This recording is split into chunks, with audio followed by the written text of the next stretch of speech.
All right, so do I have a story for you guys today?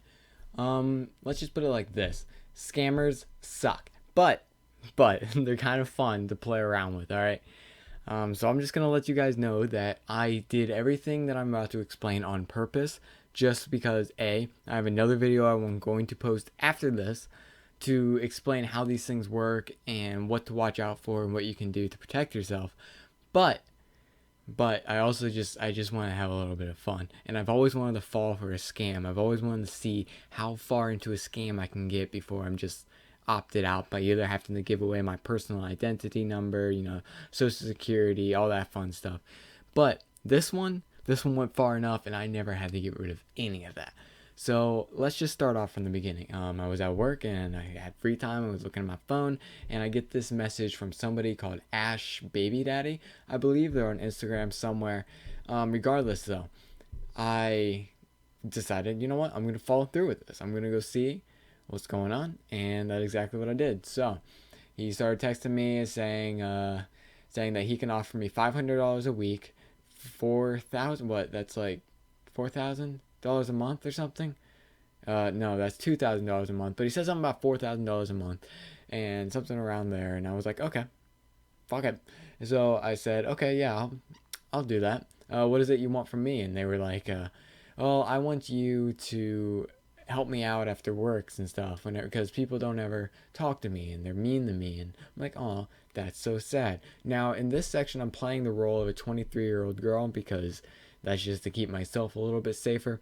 But they ended up like asking me like, okay, I can, or no, telling me that they can send me $1,000. And I was like, all right, let's see how this works. So I sent them my PayPal and I was like, all right, send it. And they're like, well, first I need you to send me $20. Now, most people will fall out at this stage.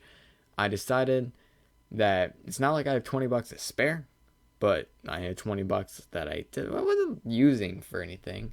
And since I was at work, I was like, I can make this up in 2 hours of work. We should be fine. So I decided, okay, fine. So I PayPal'd him $20 for my promised $1,000. Now, of course, I did not get that. This is once again a scam, but I wanted to see how far I could get. So it went on, and he was like, okay, now I need you to PayPal me another 30. Now I'm okay with losing that $20, all right? Not okay with losing 50. So I was like, nah, I can't do that. And I swear that set this guy off. It was so funny because he just kept saying things like, babe, I'm fucking serious, babe. Come on, babe, it's gonna be okay. Just send me the money, babe. And I'm like, okay. All right, you know how weird it is, by the way, to be called babe by a 47-year-old guy? It's fucking weird. It's weird. Anyways, so I just decided that I'd fall for that, and I kind of kept him going, saying like, "No, you didn't live up to your end of the promise. How could you do this to me? How dare you say those words to me?" Just to keep the drama on going for a little bit, waste his time, blah blah blah. So going through the steps, and this is why I was okay with this, by the way. PayPal is really good on returning your money if anything fraudulent happens or anything like that. So that's why I fell for this, as well as there was no giving away my personal identity as of then, at least. Maybe if I had gone farther, maybe there would have been, but I did not go that far. So I was okay with this because PayPal is very good with their privacy records as well as returning your money if any sort of fraud happens. And I was using this through Instagram, which meant that their security was also pretty viable and definitely safe.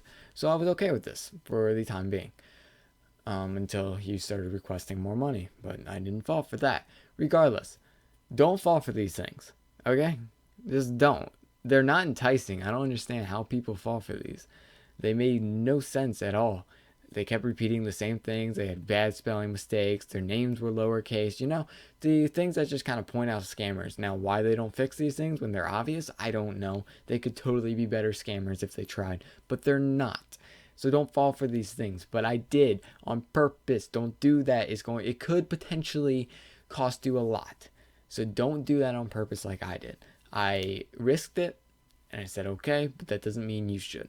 Regardless, it was pretty fun. I lost $20. I'm going to hopefully get that $20 back if PayPal is nice to me, I guess, and they'll actually listen to my little report there, and hopefully everything should be banned and let through, as well as the people who have already been stolen from might get their money returned.